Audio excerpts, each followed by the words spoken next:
Hop là. Pardon. Les bonbons. Si vous avez besoin de sucre à un moment donné. Pour vous. Elles essayent de me faire peur depuis 3 jours. Non mais là, il n'y a rien. À mon avis, c'est plutôt nous qui avons plus peur que vous. C'est bon? Bah ouais. Alors, de toute manière, c'est pas du direct, hein, donc si vous voulez vous reprendre ou quoi, on s'arrête, on reprend, il n'y a pas de souci.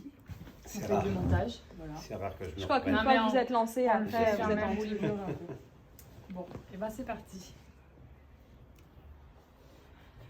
Bonjour Jean-Maurice, merci beaucoup de prendre le temps aujourd'hui de répondre à nos quelques questions qui sont, je précise, soigneusement préparées pour l'occasion. Car, je précise encore, vous nous avez quand même bien mis la pression, on va pas se mentir. C'est d'autant plus un plaisir parce que je crois que vous êtes plutôt content d'être ici avec nous. Donc pour nous, c'est toujours agréable, évidemment. On va commencer par le commencement. Jean-Maurice, vous êtes né en Vendée en 1959, de 2 parents agriculteurs. Rien ne vous prédestinait à devenir cavalier international d'abord, puis l'un des plus grands entraîneurs et sélectionneurs de l'équipe de France de saut d'obstacles, l'équipe de France puis l'équipe du Brésil. Vous avez connu un parcours assez vertigineux, jalonné de victoires et de moments un peu plus difficiles. Mais vous nous l'avez dit mercredi, on vit des galères et puis d'un coup les planètes s'alignent. Et ce fut le cas à plusieurs reprises pour vous, mais on y reviendra dans la suite de cette interview. Après avoir monté à haut niveau, vous êtes devenu entraîneur de l'équipe de France, à l'époque notamment d'Éric Navet, Éric Levallois, Reynald Dango et Gilles Bertrand de Balanda, qui ne sont autres que les membres de l'équipe victorieuse à Rérès en 2002. Puis vous avez occupé un rôle équivalent au sein de l'équipe du Brésil. Et enfin, vous êtes devenu entraîneur privé de nombreux cavaliers français, dont quelques-uns que nous avons déjà interviewés à notre micro, Kevin Stott, Patrice Delaveau, Philippe Rosier et d'autres. On ne va pas citer toutes les performances, toutes les victoires que vous avez eues avec l'équipe de France, mais vous avez été quand même le chef d'orchestre de plusieurs de ces étapes. Mais j'inviterai aussi à nos auditeurs à lire votre livre dont vous êtes l'auteur et qui est sorti il y a quelques semaines, tout juste. On y sera un jour, mon grand. Mercredi en off, quand on s'est rencontrés, vous avez soulevé quelque chose qui m'est resté à l'esprit. Vous avez dit que ces cavaliers-là, ces champions que vous avez entraînés, ne sont pas des gens comme les autres, qu'ils étaient vraiment des personnalités plurielles. On va commencer comme ça, Jean-Maurice, parce que vous le savez, on aime bien parler de nos invités, les faire parler d'eux. Est-ce que vous aussi, Jean-Maurice, vous n'êtes pas finalement aussi une personnalité plurielle? Oui, je crois, sans aucun doute. Je suis même surpris parfois quand je regarde en arrière, et notamment quand j'ai écrit ce livre, pour tout vous dire, quand il a été édité, l'objet, livre, je l'ai relu. Je l'ai relu presque comme si c'était quelqu'un d'autre qui l'avait écrit. Et à la fin, je me suis dit, putain, il en a fait des trucs, ce mec-là. Et puis, j'ai dit, mais c'est toi. Et je blague pas. Et ça, c'est effectivement, je ne sais pas si je suis pluriel, mais en tout cas, je suis curieux, insatiable. Et je voudrais rajouter à votre présentation que j'ai jamais eu de plan de carrière. Jamais de ma vie. Je suis parti de Vendée quand j'avais 18 ans. Je me suis dit, je vais faire ça, puis ça, puis ça, puis ça. Ça n'existe pas, ça. J'avais, mon seul mantra, c'était d'aller vers l'avant. Ça correspond bien à l'équitation. On parle d'impulsion. Calme en avant droit, disait Lot. Et moi, je suis parti. Et comme je suis curieux, vous voyez, je ne sais pas ce qu'il y a derrière cette porte. Ben, si je l'ouvre, je saurai. Puis il y en aura peut-être une autre derrière. Ben, je vais l'ouvrir, d'une manière ou d'une autre. Et donc, voilà, je crois que c'est ça mon caractère.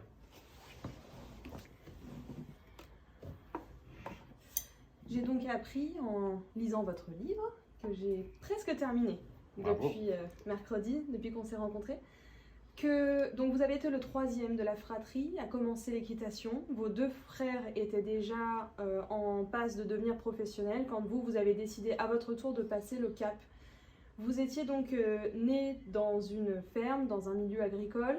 Est-ce que vous pouvez nous raconter l'étape en fait entre naître dans ce milieu agricole, être au contact des animaux, et puis découvrir le cheval, découvrir l'équitation et suivre la route des grands frères et puis rencontrer le cheval au milieu?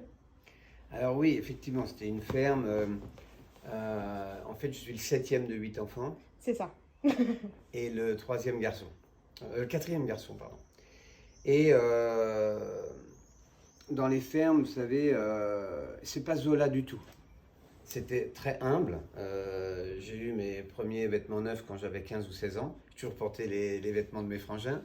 Mais vous savez, on connaissait rien d'autre. Il n'y avait pas du tout.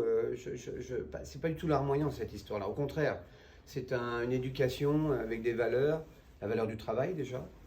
Et très tôt dans les fermes, eh bien, on travaillait. Pour la petite histoire, vous savez, mon premier manuscrit faisait 700 pages, donc j'ai dû en enlever. Mon père était gagé à 12 ans. Gagé, les jeunes, ils ne savent pas ce que ça veut dire. Gagé dans les familles, dans les fermes, à un moment donné, chaque bouche à nourrir était une difficulté, parce qu'il y avait très peu de ressources. Et donc, à 12 ans, les garçons, les filles, sur les foires, il y avait la Saint-Michel et la Saint-Jean, étaient pas achetés, c'était pas de l'esclavage, mais ils étaient embauchés, gîtes couverts, contre travail à la ferme, à 12 ans, vous vous rendez compte. Et donc, je suis le fils de ce monsieur-là, qui a épousé la fille du patron quand il est rentré de la guerre en 1942. Il est parti en 1939, mobilisé. Et ma mère, qui était passée de 15 ans à 18 ans, il a épousé ma mère dans la ferme où j'habite aujourd'hui, dans la grange où j'habite aujourd'hui. Et si je raconte ça, c'est parce que c'est tout ça qui m'a formé. Et donc, dans cette ferme, il y avait des chevaux de trait. Ça a été ma première expérience à cheval, de grimper sur le cheval dans les vignes quand il passait la houe, et d'être écartelé là-haut et d'avoir cette sensation de la chaleur du cheval entre les jambes. C'est déjà incroyable de sentir le cœur battre sur votre mollet gauche, etc. C'était ça, mais là encore, pas de plan de carrière. Puis au fur et à mesure, mon père adorait ça. Mon père, il nous racontait de temps en temps, il n'était pas très causant, mais il nous racontait de temps en temps ses aventures équestres où il partait à cheval, faire un concours à 40, 50 bornes. Il faisait 2 ou 3 épreuves et il rentrait. Et puis, il a eu l'idée, quand j'avais 12 ans, de nous apprendre à monter à cheval. Et là, pour tout vous dire, moi, c'était déjà terminé. J'ai dit ça, c'est pas mon sport, quoi. Selle d'armes, casser la figure dans des prés, etc. Donc, bref, j'ai pas aimé. Et j'ai eu la chance, et je le raconte, de rencontrer 2 frères célibataires qui avaient un château pas très loin de chez moi et qui ont proposé de faire monter tous les gamins gratuitement qu'ils voulaient. Alors moi, je me suis lancé dans ce projet. Et là, j'ai découvert la passion. Je me souviens de mon premier changement de pied au galop. Ça peut paraître totalement des chutes aussi, leur bienveillance, etc. Et là, ça a été un virus, quoi. Le coronavirus à côté, c'est une blague. Suite à ça, vous n'avez pas fait d'études supérieures, vous le dites dans votre livre, vous avez un CAP peintre en bâtiment. Vitrier et poseur de revêtement de sol.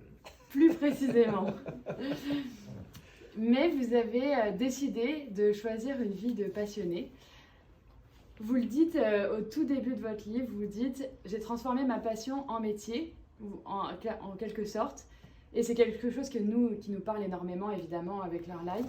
Vous n'aviez aucune idée à ce moment-là, hein, vous le dites, pas de plan de carrière, de l'endroit auquel allait vous mener cette décision. Mais est-ce que c'était vraiment impensable pour vous de faire autre chose et de vivre cette vie-là de passion ? Oui, vous dites j'ai fait de ma passion mon métier. Non, en fait, j'ai fait un choix de vie. Puisque je ne considère pas avoir un métier aujourd'hui. Parce que, comme vous l'avez dit en préambule, j'en ai eu plusieurs.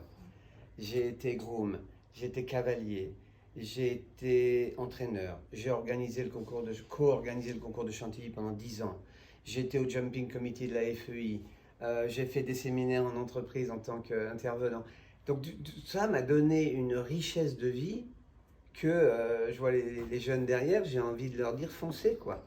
Et c'est pour ça que j'ai écrit ce livre aussi. C'était pour redonner tout ça, pour dire n'ayez pas peur.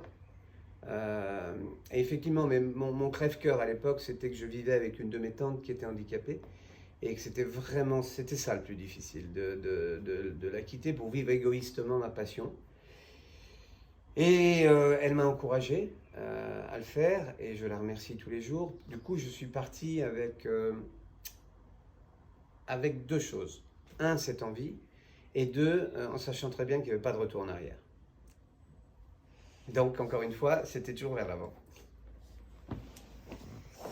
Votre trajectoire, elle est marquée par de nombreuses rencontres. Vous venez d'en parler, les 2 frères qui vous ont mis à cheval, et puis peut-être celle qui intervient ensuite, celle avec Jean Rochefort, évidemment, qui a marqué un réel tournant dans votre vie.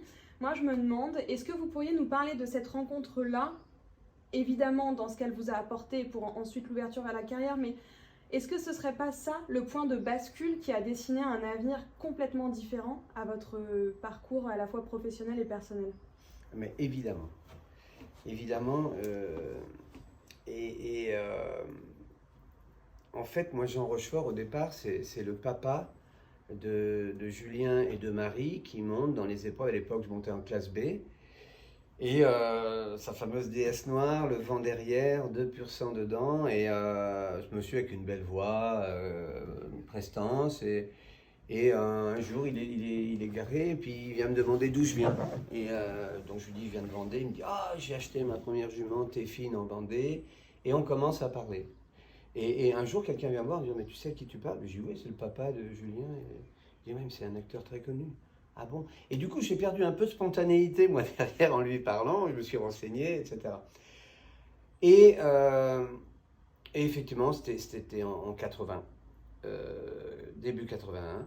Et c'est évidemment le point de bascule. C'est-à-dire que je me souviens très bien, un jour, il m'a dit, tu viens au théâtre et tu viendras me voir après. Alors moi, je dis, quand je le vois... du coup, j'arrive il me dit, tu passes à gauche de la scène, tu montes, tu auras la sécurité, mais ton nom sera là. Bref. J'arrive et il y avait toute une ligne d'artistes très connus qui attendaient pour le féliciter, pour le parler. Puis moi, j'étais derrière, planqué. Puis il me voit, il me dit, Jean-Maurice, viens, viens. Il me fait rentrer dans sa loge. Et il me dit, alors, ça t'a plu? Et moi, j'étais inculte, donc... je savais pas trop, j'avais peur de répondre à côté, quoi. Je dis, écoutez, je sais pas, mais vous faites un métier extraordinaire. Je sais plus où je suis garé, je sais plus où j'habite. Et il me dit, c'est ça que je veux entendre. Et là, ça a été il m'a indiqué des livres à lire. Et je pense qu'il n'y aurait pas de gens, j'aurais pas pu écrire ce livre-là. Je saurais même pas vous parler, je pense. Il a été un guide. Je veux pas dire un second père, j'en ai un qui était formidable, et il avait des enfants, donc je ne veux pas leur enlever leur père et je ne veux pas faire offense aux miens.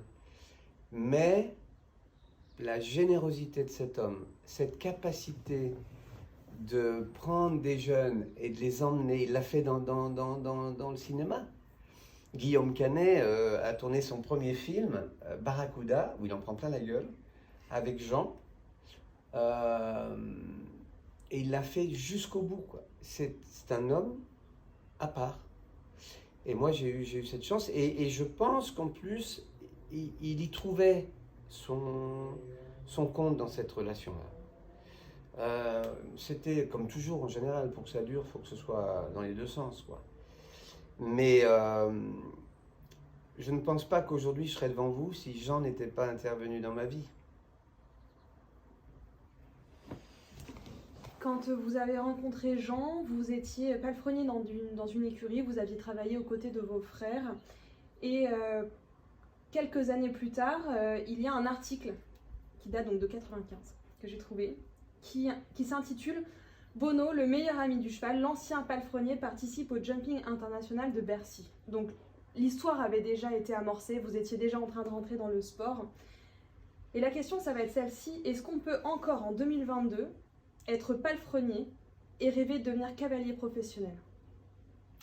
Oui, juste quand Jean m'a connu, j'étais déjà cavalier de seconde catégorie. J'avais passé déjà cette étape-là. Eh bien oui, j'espère.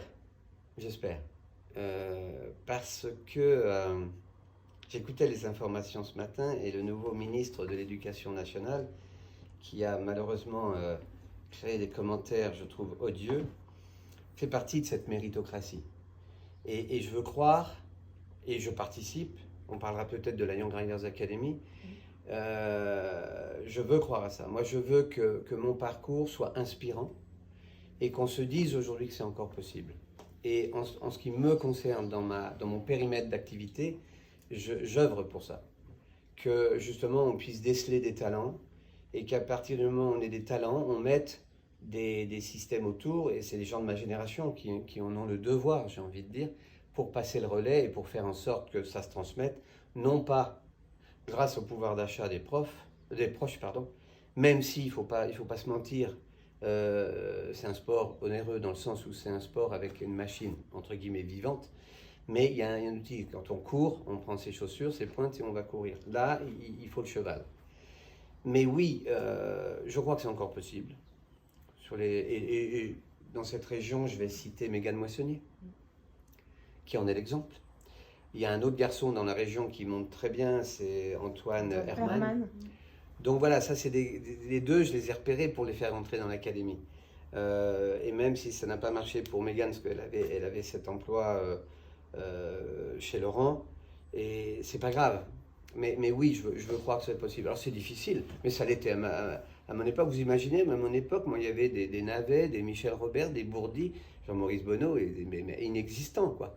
Donc là, il faut aller chercher sa place. Mais quand j'écoutais sur votre podcast Pénélope, Kevin, aussi à leur niveau, et ça m'a fait sourire quand ils ont dit non, mais les autres, faut qu'ils nous poussent. Mais nous, on va pas lâcher l'affaire. Donc, vous voyez, parce qu'attention, on n'est pas dans un monde, dans le sport de haut niveau, quel que soit le sport. C'est pas un monde de bisounours, on est bien d'accord. Donc, il faut la prendre, sa place. Personne ne va vous la donner. Il faut aller la chercher. Donc, ça demande justement cette volonté de gagner, accepter de perdre, savoir pourquoi, et y retourner au combat. Donc, c'est pas le pauvre. Moi, je suis pas du tout dans cet état d'esprit-là. Tu veux faire ça, ça va être dur, mais c'est possible. Mais ça va être dur. Un jour, j'étais arrivé sur une émission avec Jean Rochefort, je ne sais plus si c'était à Vivement Dimanche ou Télématin, et il m'avait présenté en disant « Ce garçon est un retrousseur de manches ». Voilà. On va reparler un peu plus tard des cavaliers, de la jeune génération qui arrive et du sport qui évolue, mais d'abord j'aimerais bien qu'on revienne à vous et à votre histoire. Donc on déroule un peu et puis vous verrez, l'interview va se poursuivre. Cette même année que l'article que Lorlaï a cité il y a quelques instants, en 1995, il y a un point de bascule dans votre histoire. Vous avez 36 ans, vous avez remporté plusieurs Coupes des Nations, Sopot, La Baule, mais c'est la fin de votre rêve olympique, vous l'écrivez dans votre livre. Vous pensez être arrivé à votre meilleur niveau à ce moment-là. Comment est-ce qu'on vit ce moment-là quand on voit tous ses camarades continuer, passer le cap, et vous restez bloqué à un stade et vous ne savez pas encore ce qui vous attend. Vous n'êtes pas encore entraîneur, sélectionneur, etc. Vous vivez quelques années qui sont un peu entre deux, j'imagine. Comment est-ce qu'on vit ce moment-là? Alors, c'est vraiment une très bonne question. Mais c'était pas en 95, c'était en 96. En 95, j'ai fait les championnats d'Europe avec la même équipe avec laquelle on avait gagné la Baule. On est médaille de bronze à Saint-Gall. Et l'année suivante, donc 96, c'était les Jeux Olympiques de Atlanta.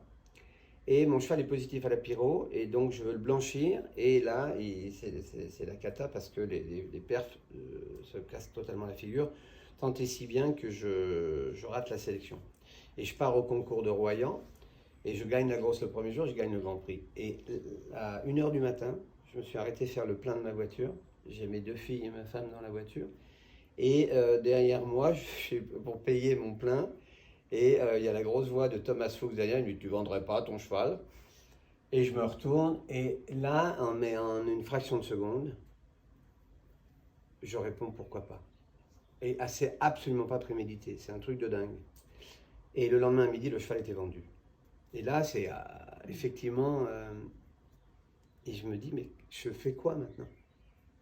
Parce que la compétition de haut niveau, c'est quand même une addiction à une drogue dure qui s'appelle l'adrénaline. Et là, je me dis, ok, tu as vendu ton cheval, j'avais fait des emprunts, j'avais tout misé pour aller au jeu. Bon, l'aventure valait le coup, il y a quand même une médaille au championnat d'Europe. Mais vraiment, je me pose cette question en me disant, tu fais quoi maintenant? Et là, moi, ma vie, elle est incroyable. Parce que je parle plus souvent des autres, parce que finalement, ma vie, c'est les autres, je me rends compte. Et là, j'avais un copain, mon fournisseur de sel, Jean-François Meyer, me dit, écoute, en 95, justement, me dit, à la Baule, il y aura un cavalier japonais, si tu peux aller le voir, discuter, etc. Et je vais le voir, Yoshihiro Nakano. Et je lui laisse ma carte. Et vous ne croirez pas, quelques jours après avoir vendu mon cheval, j'en reçois un coup de fil du Japon, en me disant, voilà, Yoshihiro, on s'est rencontrés il y a 1 an, j'aimerais m'entraîner avec toi. Je suis chez Hank Noren, monté un cheval qui s'appelait Cisal de Jalène. Je monte les jeux et j'arrive chez toi. Et là, je me dis, mais c'est formidable. Et donc, les jeux se passent, je le regarde à la télé, et le cheval arrive, et il me dit, je suis sélectionné pour la Coupe du Monde, la finale à Göteborg, je viendrai 15 jours avant, monte mon cheval, prépare-le. Et donc là, je me suis retrouvé tout de suite dans un projet, et j'étais tellement content d'accompagner Yoshihiro à Göteborg. Et là, de fil en aiguille, je suis parti au Japon. Alors, je le raconte dans le livre où on se marre bien, parce que mon arrivée au Japon était assez drôle. Et une culture totalement différente, etc. Et pendant 4 ans, j'avais mes propres... Alors moi, j'avais bien sûr, j'étais revenu à un niveau en dessous, j'avais pas les chevaux de qualité d'Hurlevent. Mais j'avais pas mal d'élèves, j'avais des japonais à la maison, j'allais 5-6 fois par an au Japon et faire ce travail d'entraîneur. Et puis, de fil en aiguille, j'ai collaboré avec la fédération japonaise et j'ai été leur chef d'équipe à La Baule et à Rome. Et là, deuxième révélation. Je dis ça, c'est ça que je veux faire. Et de fil en aiguille, et j'étais président de l'AXOF, l'association des cavaliers. Du coup, 99, coup de théâtre, Caron est viré du jour au lendemain. Et là, comme j'étais président de l'AXOF, je monte au créneau au nom de mes petits camarades pour essayer que la Fédé change de décision. Et donc, je me suis retrouvé un peu en leader quoi, des cavaliers, etc. Et puis, la Fédé a dit non, on ne réintégrera pas Patrick, mais donnez-nous des noms. Et c'est là où les cavaliers sont venus vers moi en disant Maurice, tu ne veux pas y aller? Et je ne vous cache pas que j'avais déjà commencé à réfléchir, mais en pensant que c'était juste impossible. Vous imaginez quand vous montez à cheval, vous faites du sport de haut niveau, la probabilité de finir entraîneur d'une équipe nationale, elle est quand même égale à 10 chiffres après la virgule, quoi. et donc, il y a un premier essai avorté, et c'est Marcel qui prend les rênes en disant, moi je viens dépanner, donc c'était en 2000, début. Donc Patrick c'est 99.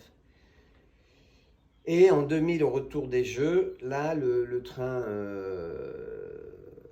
repasse. Et là, j'ai la ferme intention de ne pas le laisser passer 2 fois. Donc, j'ai préparé un plan d'action. Je me suis mis dans cette peau-là. Et avec mes Japonais, j'ai testé un peu mes futures méthodes. J'y mets beaucoup de guillemets parce que j'aime pas trop le mot. Et voilà un peu la transition, quoi. Il va y avoir une transition, mais je voudrais juste rebondir sur quelque chose que vous avez dit au début. Vous avez dit que vous étiez accro au sport de haut niveau, que c'était l'adrénaline. Et avec le recul que vous avez aujourd'hui, est-ce que vous rêviez finalement vraiment de très haut niveau en tant que cavalier? Ah oui, alors en tant que cavalier, alors oui, je n'ai pas répondu totalement à la question justement. C'est que s'auto-évaluer, c'est très important de mon point de vue. Et j'ai pas de mal à dire que j'étais un bon cavalier, je n'étais pas une tête de série. J'étais un bon soldat, j'ai rendu service à l'équipe de France. Mais objectivement, c'était pas moi la tête d'affiche, quoi. Et je pense que si on a réglé ce problème du syndrome de la culotte blanche et réglé quelques problèmes d'ego, on fait sûrement des meilleurs choix dans sa vie. Parce que il y a une règle aujourd'hui, j'ai les cheveux gris. Je pense que si j'ai un conseil à donner aux gens, aux jeunes notamment, c'est n'allez jamais atteindre votre niveau d'incompétence. Parce que ça se termine toujours par un échec. Alors que si vous savez déceler les talents des individus, vous dans la salle, là, si je vous manage, quels sont vos talents? Et on va travailler sur vos talents, je vais faire de vous des stars. Mais cette première démarche qui est de dire quelles sont mes compétences et à quel niveau je suis en train de les atteindre, la limite, quoi. Alors que peut-être à côté, vous avez d'autres talents. Et c'est ce que j'ai fait assez jeune, parce que vous vous rendez compte, j'avais 41 ans quand j'ai pris l'équipe de France, ce qui est assez jeune pour basculer. Et j'avais annoncé, au moment où je prends l'équipe de France, je descends de cheval. Donc je range la veste bleue, je range la veste courte et la culotte blanche. Et ça, mais j'avais, au fond de moi, j'étais persuadé que c'était mon réel talent. Que j'allais dans... D'ailleurs, aujourd'hui, quand on parle de Jean-Maurice Bonneau, on parle de l'entraîneur, pas du cavalier, finalement. Ça me donne une légitimité pour l'avoir fait quand même à un certain niveau, si vous voulez. Mais on ne dit pas Jean-Maurice Bonneau champion. On dit Jean-Maurice Bonneau, c'est un meneur d'hommes. C'est un... Et je le dis sans arrogance. C'est un entraîneur. vous parlez de légitimité. À l'époque où vous acceptez le poste d'entraîneur, vous avez déjà entraîné un peu l'équipe de Tokyo, l'équipe du Japon. Mais vous prenez les rênes d'une équipe dans laquelle se trouvent les têtes de série dont vous parliez à l'époque. Éric Navet, Philippe Rosier, Bosti, Éric Levallois et Gilles Bertrand de Balanda que vous avez décrit mercredi comme un cavalier au talent incroyable. Au-delà, un homme extraordinaire. Un homme. La plupart de ces cavaliers-là sont des génies de l'équitation, sont vos amis aussi, ou ont été vos pères. Et vous m'avez vu discuter ce matin avec Philippe. Philippe m'a confié que ça avait été très dur. Que ça avait été très dur de vous voir passer de camarade d'équipe, etc., à chef, quelque part. Que les relations se sont dégradées pendant longtemps. Il y a eu l'épisode de X7, etc. Comment vous l'avez vécu, ce passage un petit peu de je ne suis pas la tête de série et je suis avec ces camarades-là, à je deviens leur entraîneur, je deviens leur sélectionneur, je décide pour eux. Comment ça s'est passé, quelque part, comment vous avez vécu cette entrée dans le milieu fédéral? Alors vous me faites marrer parce que dès 3 jours, je vous ai dit, il va falloir que vous me posiez des questions que personne ne m'a jamais posées. Bingo! Alors effectivement, parce que c'est la question. La question. Alors déjà, si j'étais là, c'était quand même que les cavaliers leaders de l'époque avaient vraiment poussé, avaient même été jusqu'à la fédération en disant « on veut Jean-Maurice ». C'est passé inaperçu, mais il y a eu une tentative de putsch à la finale des Coupes des Nations de Rome, où les cavaliers ont dit « si Jean-Maurice n'est pas nommé, on ne part pas ». Et je me souviens que la présidente, Jacqueline Reverdy, m'appelle, j'étais en train de dîner avec ma femme et mes enfants, et elle me dit « vous êtes contente qu'ils vont faire ça ?» Je dis « madame, vous pensez que moi, Jean-Maurice Bonneau, je suis content parce qu'ils en arrivent là? S'il vous plaît, ne m'insultez pas. Par contre, écoutez-les. Prenez-moi. J'en ai envie, je suis prêt, et si je ne suis pas bon, vous me virerez, et vous aviez raison. Mais imaginez que je sois compétent. Ben, tout le monde en profitera. Et au moins, on va arrêter ce conflit. Donc, première étape. Et deuxième étape, et c'est votre question, ma première prise de parole devant l'équipe, c'était à Saumur, au mois de janvier 2001. Je peux vous dire que j'en menais pas large. J'en menais pas large et que j'avais préparé tout mon discours. J'avais répété devant un miroir sur les 2 phases d'attaque. Comment on commence. Après, ça vient tout seul. J'avais un trac de folie.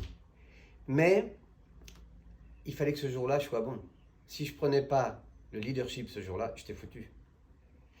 Et donc, je l'ai assumé. C'est assez amusant d'ailleurs, parce qu'avec le recul, c'est vrai que quand je me suis retrouvé devant ce parterre-là, mon discours a été le suivant, en disant, déjà pour commencer, tous ceux dans la salle qui ont des médailles, je veux vous féliciter.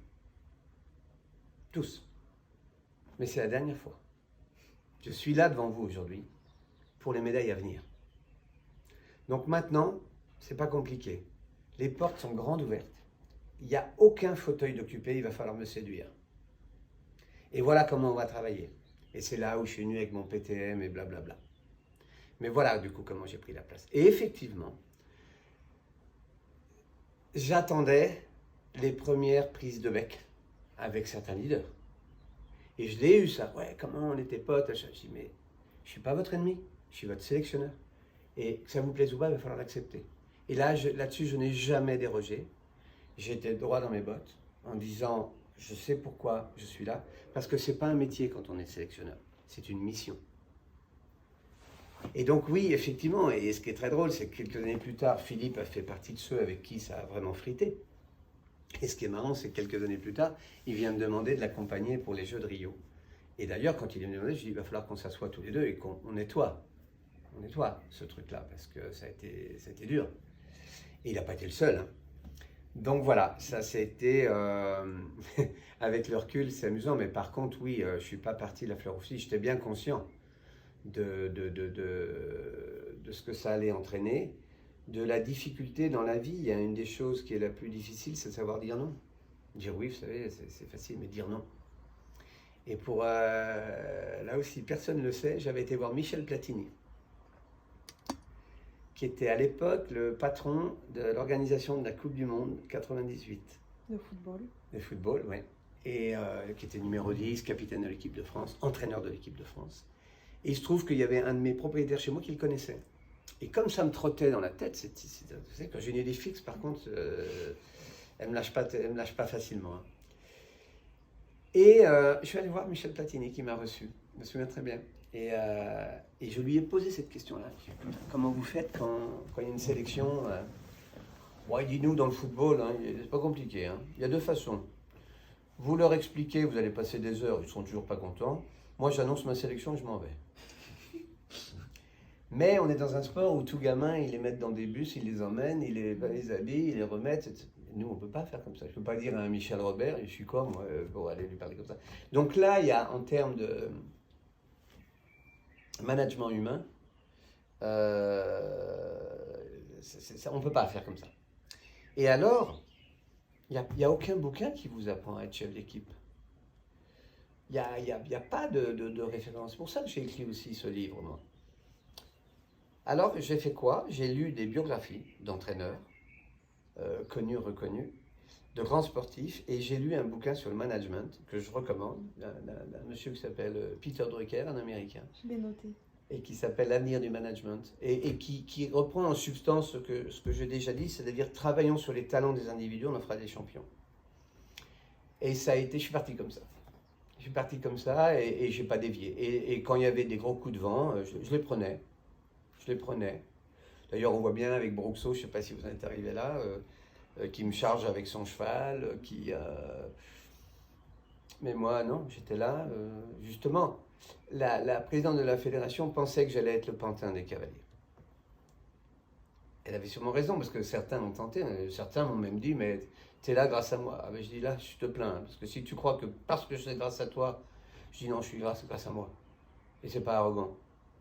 Mais si j'avais pas eu, si vous aviez pensé que j'avais pas quelques qualités pour faire ça, vous m'auriez pas demandé. Alors, toi qui viens de dire ça aujourd'hui, tu sais pas ce que tu vas faire. Tu vas te remettre à cheval, tu vas faire des perfs et tu vas me donner des feuilles de match un peu plus conséquentes que celles que j'ai aujourd'hui. Parce que crois-moi, d'avoir ces champions.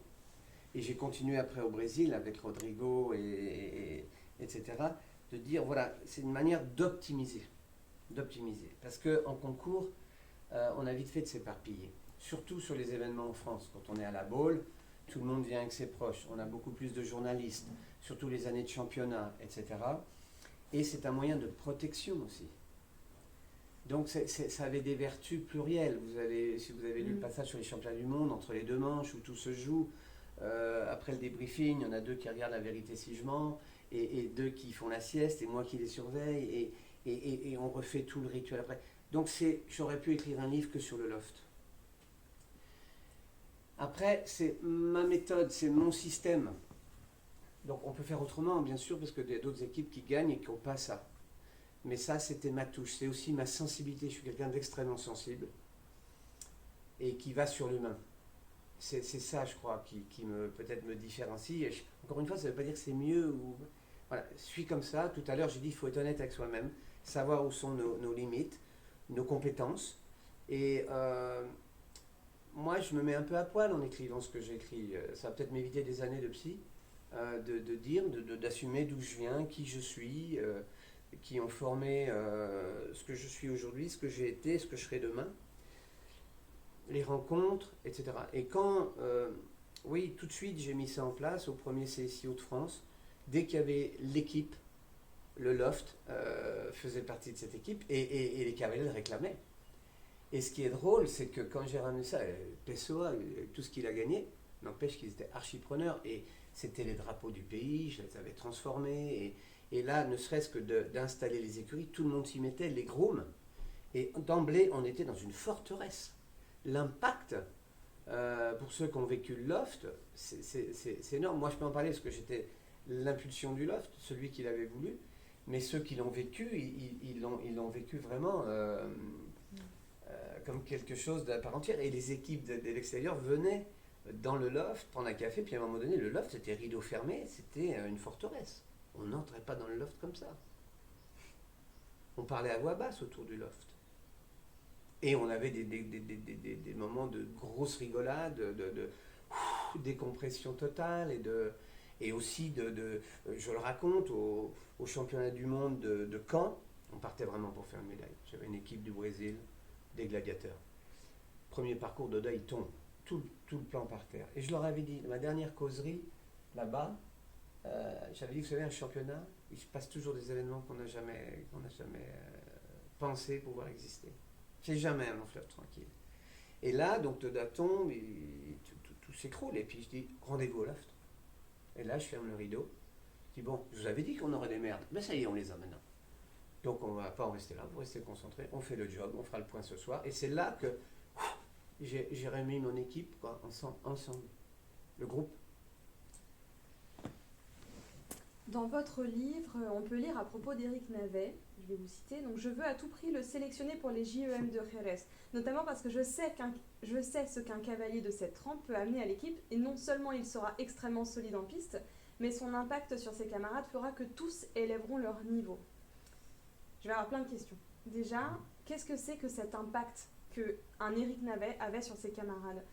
Et ensuite, quel rôle est-ce qu'un personnage comme ça joue au sein d'une équipe ? Est-ce que dans toutes les équipes que vous avez managées, vous avez essayé de retrouver un Éric Navet, quelqu'un capable de fédérer, d'accompagner et de propager un peu l'engouement au sein d'une équipe ?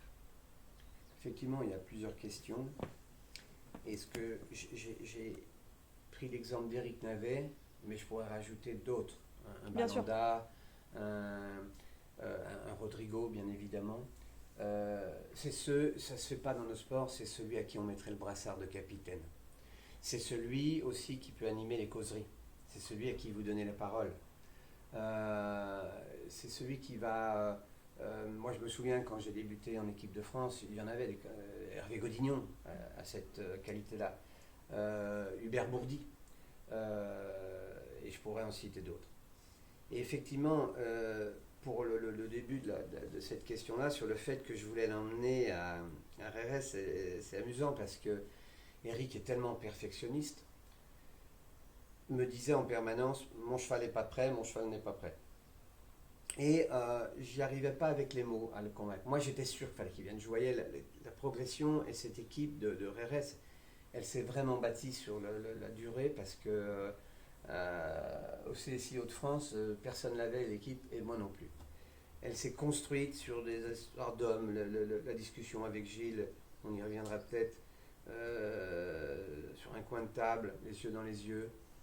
Et Eric, je voulais qu'il vienne. Je voulais qu'il vienne parce que je voulais bâtir, j'avais un plan comme ça, j'avais un scénario, et j'avais besoin de lui. Et j'ai fini par lui écrire.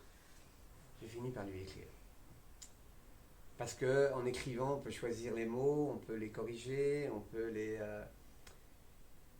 Et je lui avais dit en gros que moi j'étais persuadé qu'il serait prêt. Je lui ai dit que j'avais besoin de lui. Et je lui ai dit, tu sais, le jour où ton cheval sera prêt, ça prendra peut-être trop de temps, on aura loupé des rendez-vous. Et je veux t'emmener. Et effectivement, sur l'impact de certains dans un groupe, effectivement, les autres vont mieux monter. Il y a une référence et à la fin du livre, il y a 4 postfaces écrites par les 4 protagonistes des championnats du monde. Et ils les ont écrits et je les ai reçus et je ne vous cache pas que j'ai la larme pas loin des yeux parce que ils ont en 2 pages totalement résumé cette aventure humaine. Humainement quoi. Donc ça aurait pu être vrai avec des femmes, donc c'est pas sexué. Et je crois que c'est ça qu'il faut retenir, c'est jusqu'où on est allé chercher ça.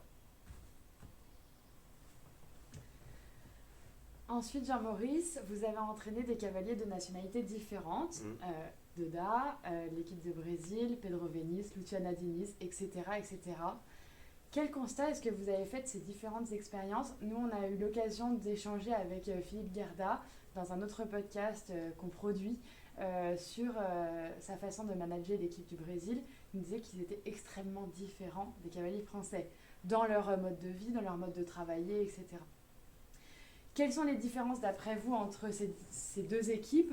Est-ce qu'elles sont plutôt culturelles, finalement, ou est-ce qu'elles proviennent d'un système fédéral différent ? Oui, d'un système fédéral différent. Là encore, il y a plusieurs questions. Alors oui, système fédéral totalement différent. Je le dis sans embâche et en assumant. L'équipe de France est la plus assistée du monde. très bien, j'en ai fait partie, je l'assume. Mais je m'interroge parfois, assistance oui, assistanat non. Et je me suis, pour avoir vécu les deux, et quand j'entends parfois, parce que le français est un râleur, tout le monde le sait, moi le premier, certains disent ouais, il manque ci, il manque ça. Arrêtez, on est au XXIe siècle, le monde a changé. Il y a des écoles, il faut améliorer, il y a le service de santé qu'il faut améliorer. Et dans le sport, il faut se bouger les fesses, quoi, hein, à tous les niveaux. Et d'ailleurs, j'ai écouté également Kevin dans votre émission, qui le dit, quoi, parce qu'on ne peut pas parler de sport de haut niveau sans parler de système économique qui va avec. Donc, au niveau assistance fédérale, j'avais du mal parfois à avoir 3 tapis de sel brésiliens identiques pour aller faire une Coupe des Nations. Les mecs payent leurs engagements, payent leur transport, et donc là, on est très très loin en termes d'assistance entre l'équipe de France. Je ne dis pas que c'est bien, pas bien. Fact and figures, hein, c'est vraiment factuel. Ensuite, sur l'état d'esprit de l'équipe, moi, mon équipe de France, je l'ai adorée. Je l'ai adorée jusqu'au jour où je l'ai détestée et j'ai démissionné. Mais je ne l'ai pas détestée individuellement. Il y avait eu Athènes, il y avait eu une descente aux enfers, il y avait eu une perte d'agrément au niveau de la Fédé. Enfin, c'était tellement compliqué. Et je crois que j'étais usé. Et comme je l'ai dit tout à l'heure, ce n'est pas un métier, c'est une fonction. Donc, à un moment donné, là encore, il faut savoir dire, est-ce que je suis la bonne personne? Moi, j'estimais que j'étais au bout, que j'avais tout donné, que j'étais essoré et qu'il fallait que j'arrête. Après, au Brésil, le Brésil, c'est un pays, moi je suis tombé amoureux du Brésil. De ce peuple de 100 et quelques millions d'habitants, où on côtoie la misère et l'opulence, où on a des politiques corrompus qui ne méritent presque pas le peuple qu'ils ont, quoi. Et ça, je suis vraiment tombé sous le charme, qui sont capables de vibrer pour cette samba, qui ont une telle fierté quand la légende Ayrton Senna est champion du monde, fait ses tours d'honneur avec le drapeau brésilien. Cette identification à travers leurs héros, que ne sont pas les politiques. Et pour en revenir à mes cavaliers brésiliens, ils ont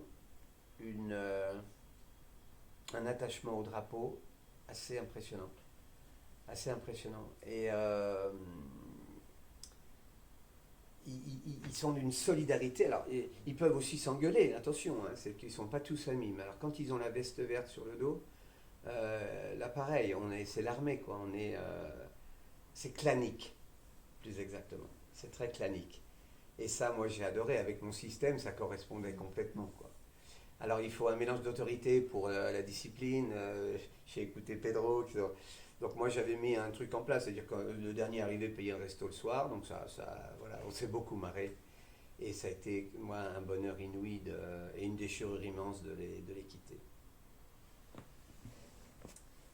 Jean-Maurice, vous faites partie des membres fondateurs de la Young Riders Academy. Vous l'avez mentionné un tout petit peu plus tôt. L'objectif étant d'aider les jeunes cavaliers à gagner et sécuriser leur place en équipe nationale, à accéder au top niveau mondial. On va parler de la jeune génération, mais sous un angle peut-être un tout petit peu dévié. Comment est-ce que vous expliquez qu'une majeure partie de l'élite junior ou jeune cavalier, en France en tout cas, donc les jeunes qui ont performé, qui ont eu accès aux Coupes des Nations, aux Championnats d'Europe, à un système fédéral déjà d'accompagnement, etc., finalement, je parle de la majeure partie, donc finalement disparaissent un peu du panorama et ne parviennent jamais réellement à briller, ou en tout cas de manière pérenne? Exactement. Et je me suis marré en vous écoutant dans l'interview, je crois, de Kevin, parce que vous avez cité, comment se fait-il que vous êtes en concurrence, vous, Bosti, Philippe, vous avez pris les 4 de Rio, et vous avez sorti qu'un seul nom, Édouard Lévy. C'est vrai. Et je me marrais en disant, tiens, je les attends là, ils vont en trouver d'autres ou pas? Non. Eh ben non. Et donc ça, c'est la question. On pourrait citer Mégane maintenant. Voilà. Mégane, mais ça fait 15 quelques jours. Oui, voilà. semaines, voilà, Ça fait exactement. 15 Mais jours. c'est vrai, et on sèche. Et donc, cette question-là, je me la pose. Alors, je crois, quand moi je me la pose, avec ma grille de lecture, c'est pour ça que vous me la posez également, il y a plusieurs raisons, je pense. Il y a plusieurs raisons. Et une des raisons, c'est peut-être lié à la réponse que j'ai faite avant en comparant le Brésil et la France. Et il se trouve que depuis quelques années, je travaille avec la Suisse, parce que j'ai des élèves en Suisse. Et ils ont un système en Suisse qui est très beau. Le mot est très beau et les mots ont un sens. Ça s'appelle la relève. Oui, c'est vrai. Donc ça veut bien dire ce que ça veut dire, la relève. Et donc la relève, ils ont des stages. Comme nous en France, on a des stages, on a tout cette assistance-là. Mais il y a quand même quelque chose qui doit être un peu différent parce que ça produit. Et je vais citer Edward Smith qui était à la Baule l'autre jour. Bien sûr. Et donc en France, on a quand même un accompagnement très élaboré avec des entraîneurs, avec des préparateurs mentaux, il y a un système quand même qui est... Et donc on a des juniors, des poneys, qui sont performants, des juniors qui sont performants, et on se rend compte que déjà au niveau jeune cadre, j'étais au championnat d'Europe l'année dernière à Villamoura, et là on voit qu'il y a un gap quand on compare avec l'équipe de Belgique, petit pays, pas d'assistance, pas de haras nationaux à l'époque, et ils avaient 9 chevaux, parce que tout est lié, il y avait 9 chevaux belges sur la grille de départ de la finale olympique de Tokyo, par exemple. C'est vrai. Donc vous voyez toute cette économie, et je crois que, pour répondre à cette question, je crois qu'il faudrait peut-être faire des assises, sans faire de la réunionnite, mais quand même, de temps en temps dans une entreprise, quand on a un problème quelque part, on fait un audit, quoi. On dit finalement, on a mis tel moyen, qu'est-ce que ça produit? Et là, force est de constater qu'on a un trou dans la raquette, dans cette catégorie d'âge. Donc moi, je n'ai pas la réponse aujourd'hui, mais je pense que si j'étais au manage, je me la poserais la question en disant à quel moment ça... Alors après, il y a des raisons aussi économiques, parce que pour poursuivre, il ne faut pas, là encore, se raconter d'histoire, il faut mettre en place tout un système qui fait que il faut que le cavalier ait suffisamment de ressources pour vivre, payer ses employés, parce qu'on sait très bien qu'ils ont toute leur structure, ou alors aller travailler chez des marchands, comme certains le font. Mais en France, par exemple, il n'y en a pas, il n'y en a qu'un. C'est Laurent Guillet. Il n'y en a qu'un, c'est Laurent Guillet. Et d'ailleurs, on le voit bien. Il collabore avec Nicolas Delmotte. Il emploie Mégane Moissonnier. Donc aujourd'hui, le très haut niveau, je ne dirais pas les chevaux, un cavalier sans cheval, c'est un piéton. Hein. Donc, il y a tout cet aspect économique dont on ne peut pas faire l'économie si on veut s'inscrire dans un projet de haut niveau. Donc ça, c'est pour moi une des grosses raisons, principales raisons, de ce questionnement-là. Et encore une fois, je crois qu'il faut... là, je vois aujourd'hui, la fédération essaye de bloquer des chevaux, etc. Mais on ne peut pas rivaliser. On ne peut pas rivaliser avec le marché d'aujourd'hui. Quand on est à 6-0 avec plus que 1 en face, c'est pas possible. Donc, je crois qu'il faut faire rêver, parce qu'il y en a des investisseurs en France. Moi, il y a 3 semaines, il y avait les championnats de France, il était sur main. J'ai été subjugué, moi, de voir le niveau. Incroyable. J'en fais 4 des équipes de France. Mais je ne suis pas plus malin qu'un autre, je ne suis pas en train de vendre ma soupe, c'est pas la question. Mais je me dis, comment j'ai ce parterre de chevaux et de cavaliers, et j'ai du mal à en sortir 4. Parce qu'aujourd'hui, on a l'impression, pardon, je vais peut-être secouer, mais j'assume. On a l'impression que si on sort de Pénélope, Kevin, Simon, Édouard, j'espère, et puis Delmotte, il n'y a rien. Non, c'est pas ça. Il faut les emmener, les mômes là qui grattent. Il faut faire ouvrir les portes, faire rentrer tout le monde dans la nasse, puis après on va trier. Ça, c'est mon opinion. Et je l'assume. Pour en avoir 4 à l'arrivée, il faut en avoir 12, 20. Les mettre. Vous allez au charbon. On va se planter, on ne va pas tout gagner. Puis après, il faut expliquer. Parce qu'aujourd'hui, pour Paris, on ne parle que de Paris. Mais cette année, il y a un championnat du monde, que je sache, dans quelques mois. L'année prochaine, il y a un championnat d'Europe. Autant d'occasions de tester, dans la mesure où on est déjà qualifié pour les Jeux, puisqu'on est pays hôte. Il n'y a pas plus confortable. Mais quand j'écoute en concours, les commentaires, et vous aussi, vous êtes des fouineuses, donc vous devez les avoir, c'est votre job. Assumer. On entend la même chose, on a l'impression que... Mais non, moi c'est pas ma vision en tout cas. Moi c'est une vision, on ouvre, Regardez ce qu'a fait Laporte en rugby. Regardez l'équipe de rugby, c'est des gamins.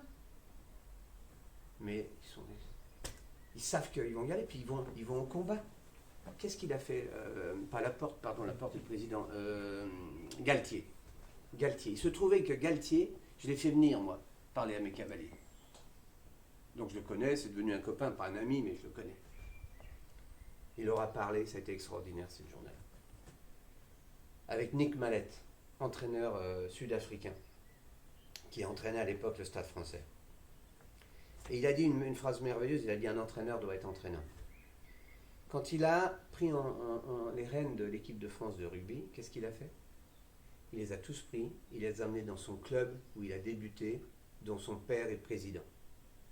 Et il a fait son premier briefing là, en disant ça c'est les fonds baptismaux, vous venez tous de club.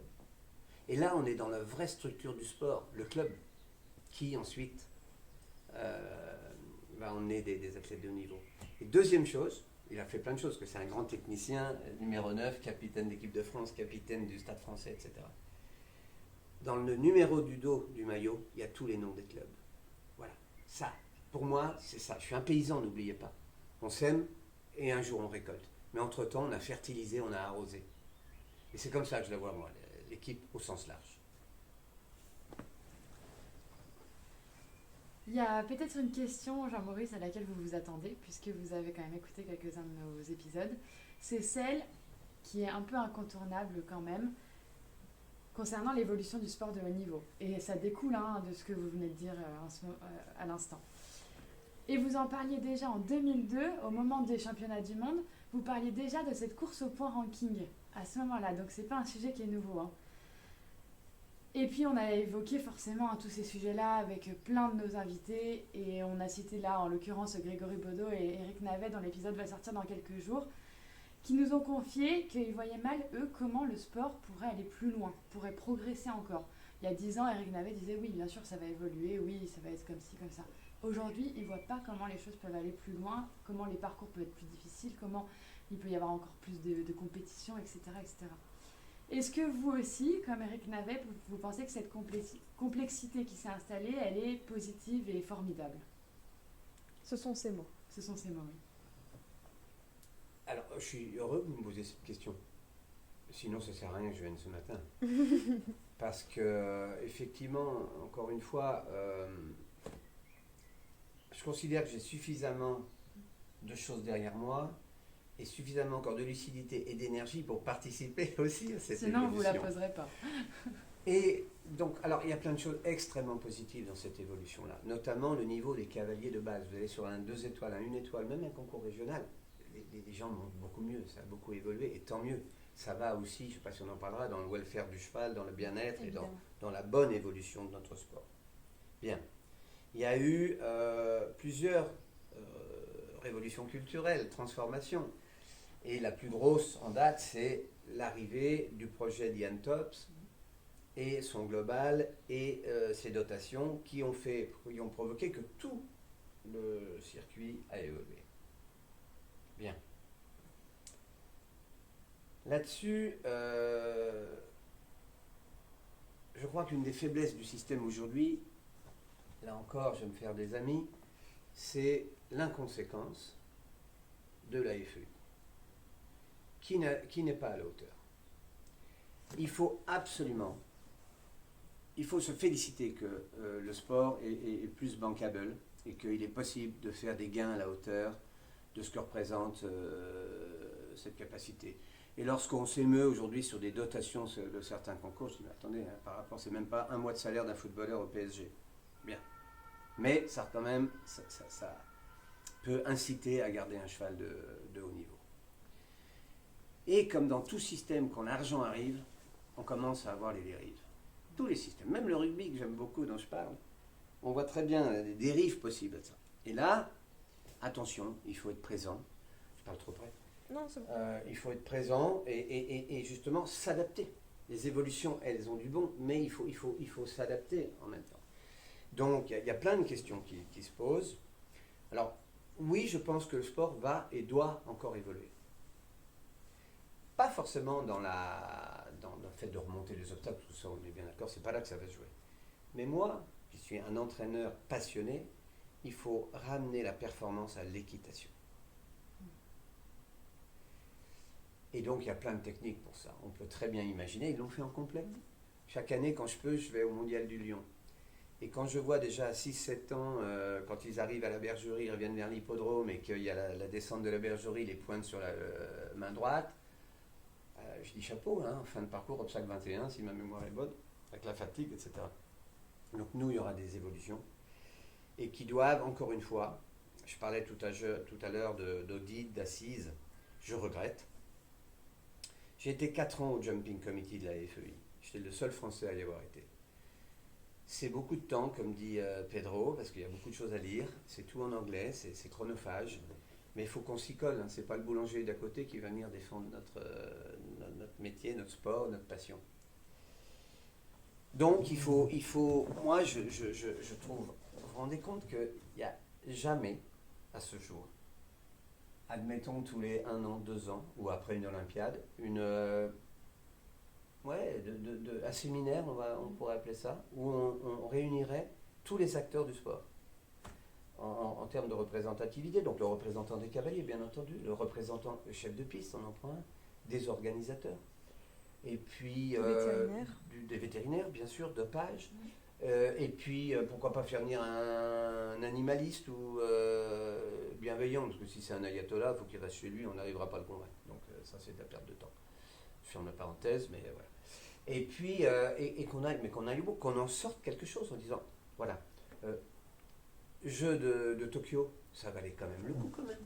Quand on voit ce qu'on a vu, un cheval qui saigne qu'on n'arrête pas en cours de route, etc. Là, c'est suicidaire notre bazar là. Et derrière, qu'est-ce qu'on a? Une FEI qui dit parlez, beau merle, on fait ce qu'on veut. Voilà, c'est tout ça.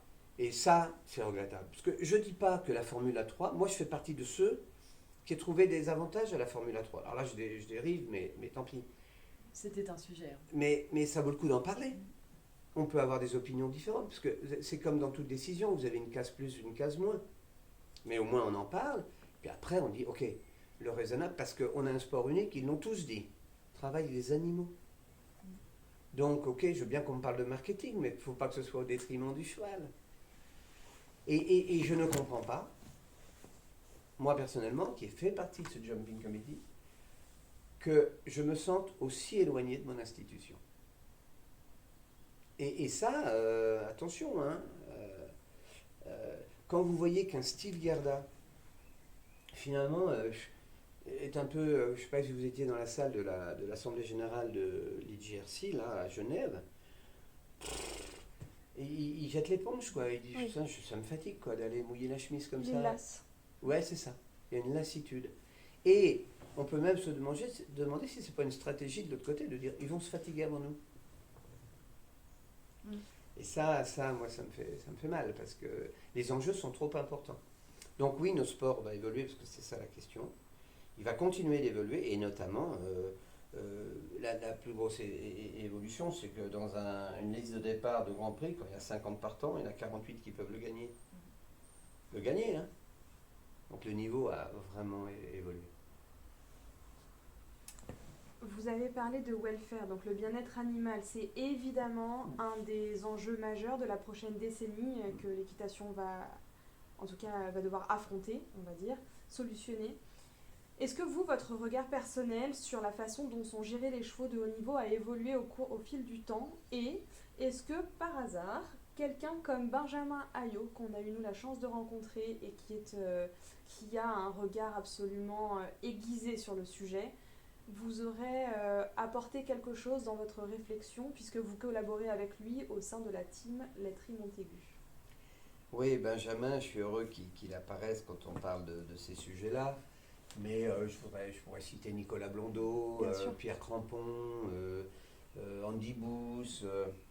Mais en fait, on n'a pas eu besoin d'un film émouvant pour prendre conscience. Je pense que quand on a passé sa vie avec les chevaux, on a évidemment évolué. Et même moi, je fais mon mea culpa. Au début, par ignorance, on peut être pressé, faire des erreurs. Ce qui est important, c'est d'évoluer. Parce que la société évolue. la société évolue. À une époque, on considérait qu'élever un enfant, c'était lui mettre une fessée ou une claque et que ça allait l'aider dans la vie. Aujourd'hui, c'est interdit par la loi. Il faut s'en féliciter. Mais après, je mets quelques bémols sur la sensiblerie à 2 balles. Et il ne faut pas partir non plus dans l'autre sens. On est quand même dans un rapport entre un animal de 500-600 kilos, un être humain, un sport féminin. Et l'équitation, c'est quoi? C'est vaincre sa peur par rapport à affronter un animal de cette taille et de ce poids. Et 2, quand on a passé cette première étape, c'est de créer ce langage commun.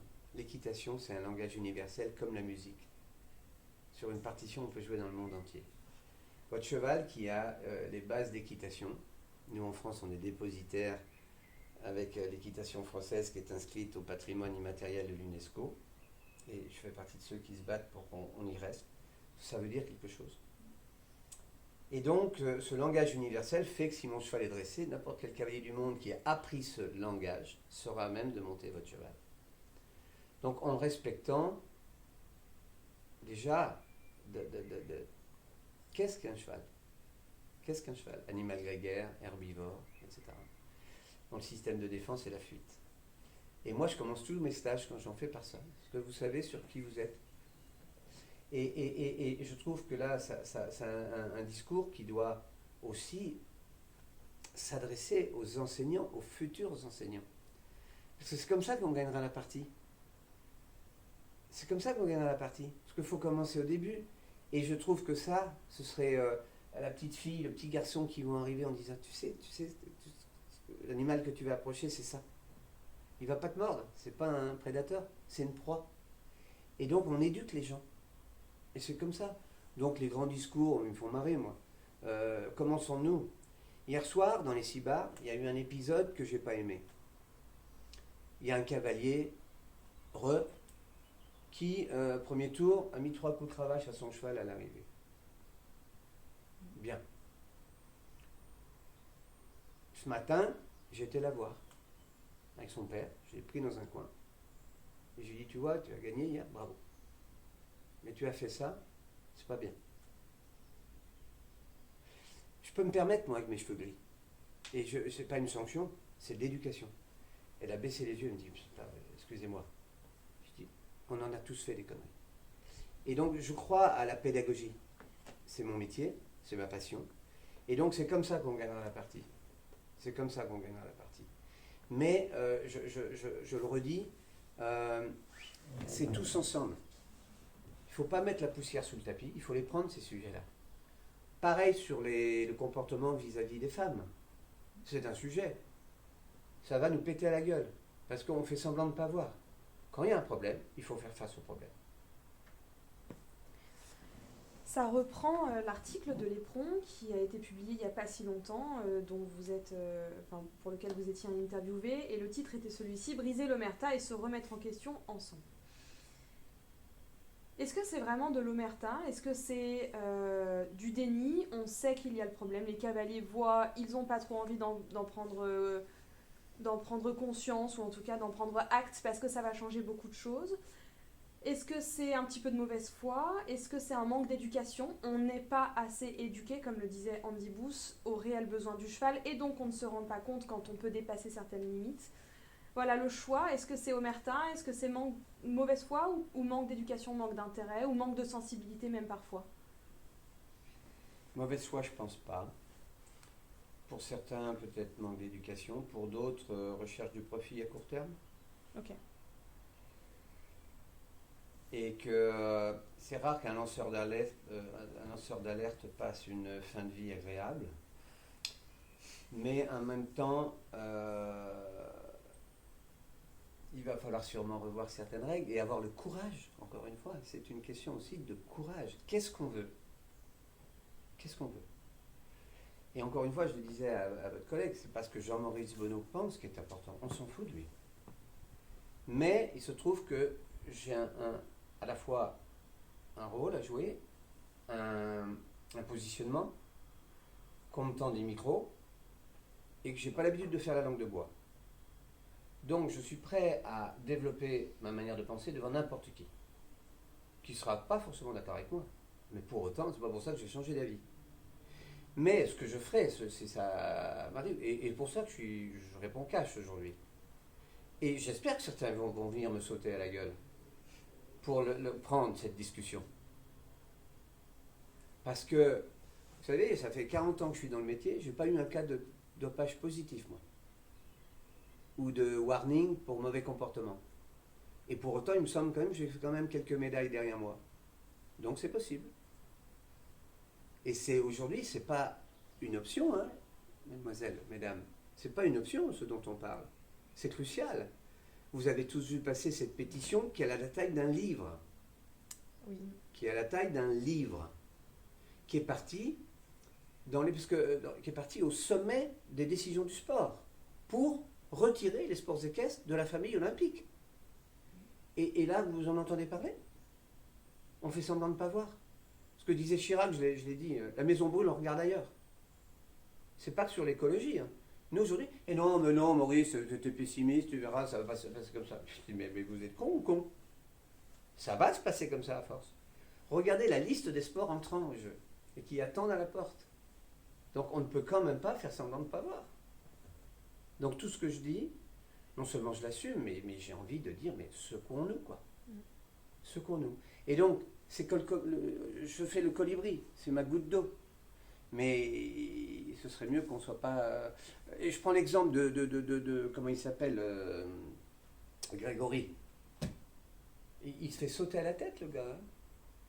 Moi, c'est pas mon ami, je passe pas Noël avec lui, mais il n'a pas dit aux autres de monter différemment. Il a dit, moi, voilà, j'ai décidé de faire un peu autrement. Ben, très bien, il met un filet au lieu de mettre une bride. Moi, si j'ai envie de mettre une bride, je mets une bride, mais on sait très bien que c'est la main qui est au bout. Mais au bout de la main, il y a quoi? Il y a le cerveau, il y a l'esprit, il y a ce qu'on veut faire. Et il y a plein de gens qui travaillent dans ce sens-là. Donc, moi, je veux bien l'ouvrir. Mais encore une fois, tout seul, c'est les institutions qui doivent prendre ces débats-là, ces sujets-là. C'est presque un sujet sociétal. On va arriver à la fin de cette interview, Jean-Maurice. Et pour conclure, entre autres, on va reparler un peu de vous, finalement, de votre carrière. Vous avez donc été cavalier, palefrenier, groom, cavalier, entraîneur. Et aujourd'hui, vous êtes aussi un porte-parole. Preuve en est aujourd'hui. On parlait de lassitude tout à l'heure de la part de Steve Garda. Est-ce que vous n'avez jamais été lasse de votre métier, de votre mission même, dont vous avez cité les mots tout à l'heure? Est-ce que vous n'avez jamais été lasse de cette vie, d'être toujours sur les mêmes concours, les mêmes parcours, les mêmes cavaliers? Et est-ce que vous êtes finalement épanoui de la vie et du parcours professionnel et personnel que vous avez derrière vous? Alors oui, je suis chanceux. Maintenant, il y a des écueils. Hein. Ma vie familiale n'est peut-être pas la plus exemplaire parce qu'on est dans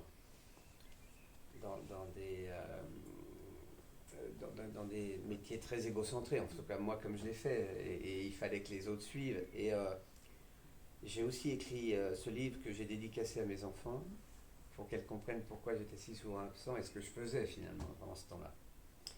Et donc, j'aurais peut-être pas donné ce que la majorité des parents donnent, mais j'aurais peut-être donné autre chose, du moins je l'espère. Quand je les vois aujourd'hui, je pense que c'est le cas. Dieu merci. Mais non, je suis pas lasse. Je suis pas lasse. Je pense que moi, je m'en rajoute toujours. Dès que j'ai l'impression d'être arrivé au bout de quelque chose, et ça dure 3, 4 ans, 5 ans, il y a quelque chose qui naît à nouveau, quoi, et c'est vrai que j'ai l'impression aujourd'hui que j'ai un rôle à jouer peut-être parce que, entre guillemets, je suis un homme libre, dans le sens où je ne dépends pas de propriétaire. Mais mon background me légitime, si vous voulez. Donc, moi je crains rien. Je crains rien, je dis ce que je pense, vous n'arrivez à venir m'engueuler, ça va pas me faire boiter, hein. Mais je pense que je peux être utile, oui. Et tant que je penserai que je peux être utile, d'une manière ou d'une autre, oui, j'ai envie de continuer. Et puis j'ai plein d'amis, moi. J'ai plus d'amis que quand j'étais sélectionneur, ça c'est clair. Mais ça fait partie du costard.